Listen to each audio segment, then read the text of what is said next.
స్థానిక సంస్థల ఎన్నికల్లో బీసీలకు 34% రిజర్వేషన్ కల్పించాలని బీసీ సంక్షేమ సంఘం రాష్ట్ర మహిళా అధ్యక్షురాలు సంకారపు జయశ్రీ డిమాండ్ చేశారు.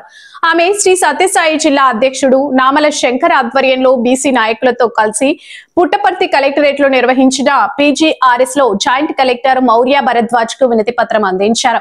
ఈ సందర్భంగా జయశ్రీ మాట్లాడుతూ కూటమి ప్రభుత్వం అధికారంలోకి వస్తేనే చట్టసభల్లో 33% రిజర్వేషన్ కల్పిస్తామని హామీ ఇచ్చి ఆ హామీని మరవడం దారుణమన్నారు. ఇదే కాక బీసీలకు జనగణనలో కులగణన కూడా చేయాలన్నారు. అనంతరం జిల్లా అధ్యక్షుడు నామల శంకర్ ఆకులేటి నరసింహులు మాట్లాడుతూ బీసీల ఓట్లతో అధికారంలోకి వచ్చిన ప్రభుత్వం బీసీలకు అన్యాయం చేయడం దారుణమన్నారు.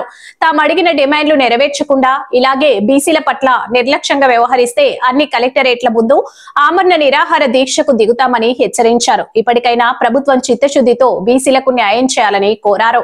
ఈ కార్యక్రమంలో బీసీ సంక్షేమ సంఘం జిల్లా ఉపాధ్యక్షుడు వడ్డే తిరుపతయ్య, జిల్లా సహాయ కార్యదర్శి కుమ్మర వెంకటరమణ, బీసీ సంక్షేమ సంఘం జిల్లా నాయకులు ఆకులేటి నరసింహులు, అన్నం లక్ష్మీనారాయణ, సత్యం, నామల మల్లన్న, గోగుల రవి, బీటీ కొండయ్య, బెల్లం తిరుపాలు, శంకరయ్య, మురళి, నాగేంద్ర స్వామి తదితరులు పాల్గొన్నారు. నమస్కారం. నా పేరు సంకారపు జయశ్రీ, రాష్ట్ర మహిళా బీసీ సంక్షేమ శాఖ అధ్యక్షురాలను. ఈరోజు మేము కలెక్టరేట్కి వచ్చి అందరూ మా బీసీ సోదరులందరము వచ్చి కలెక్టర్ గారికి ఒక మెమరాండం ఇచ్చాము. ఎందుకంటే ముఖ్యంగా మెమరాండంలో మా డిమాండ్ ఏమంటే చట్టసభల్లో 33% ఇస్తామని ఒప్పుకున్నారు. మళ్ళీ ఈ స్థానిక ఎన్నికలలో 34% ఇస్తామని ఒప్పుకున్నారు.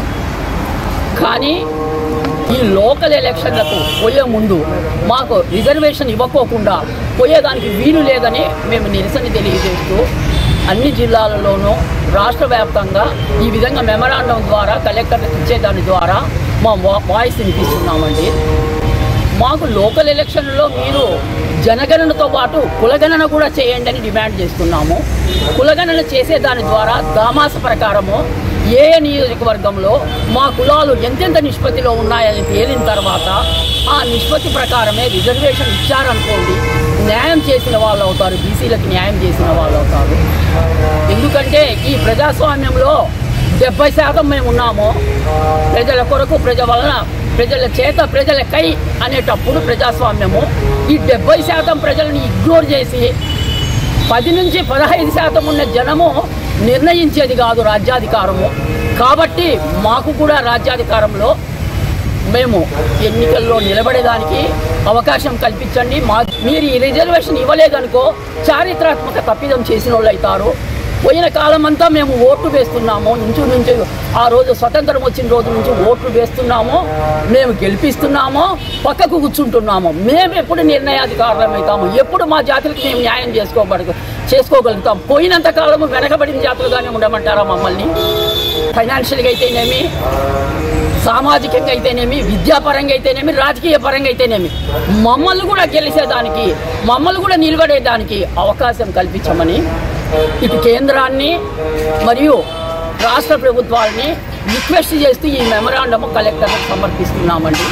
మన రాష్ట్ర బీసీ సంక్షేమ సంఘం రాష్ట్ర అధ్యక్షులు కేసన్ శంకర్రావు గారి ఆదేశాల మేరకు బీసీ సంక్షేమ సంఘం రాష్ట్ర మహిళా అధ్యక్షురాలు అక్క జయశ్రీ గారు, మరి మన జిల్లా అధ్యక్షులు నామాల శంకర గారి ఆధ్వర్యంలో ఇక్కడ ఈ కలెక్టర్ ఆఫీస్లో కూడా మెమరాండం ఇవ్వడం జరిగింది. ఈ మెమరాండం ఇవ్వడానికి ముఖ్య కారణం ఏమంటే అన్ని పార్టీలు బీసీలని వాడుకొని వదిలేయడము ప్రతి ఒక్కరికి తెలుసు. కానీ ఇప్పటికైనా కూటమి ప్రభుత్వానికి ఒక్కటే మేము హెచ్చరిస్తూ ఉన్నాము. ఇప్పుడు జరగబోయే స్థానిక సంస్థ ఎన్నికల్లో 34% మాకు రిజర్వేషన్లు కల్పించకపోతే రాబోయే ఎలక్షన్లో ఖచ్చితంగా కూటమి ప్రభుత్వానికి బుద్ధి చెప్తామని చెప్పి ఈ సభామూలకంగా మేము వాళ్ళకి హెచ్చరిస్తూ ఉన్నాము. లేని పక్షంలో రాష్ట్ర వ్యాప్తంగా అన్ని జిల్లాలు కలెక్టర్ల ఆఫీసు ముందర ఆమర నిరాహార దీక్షకైనా మేము సిద్ధమే. మా బీసీ కోట మాకు రిజర్వేషన్లు కల్పించేంత వరకు అవసరమైతే మా బీసీ కోసం ప్రాణాలు అర్పించడానికైనా మేము సిద్ధంగా ఉన్నామని చెప్పి ఈ ప్రభుత్వానికి బుద్ధి చెప్పడానికి మేము సిద్ధంగా ఉన్నామని చెప్పి తెలియజేస్తా ఉన్నాం.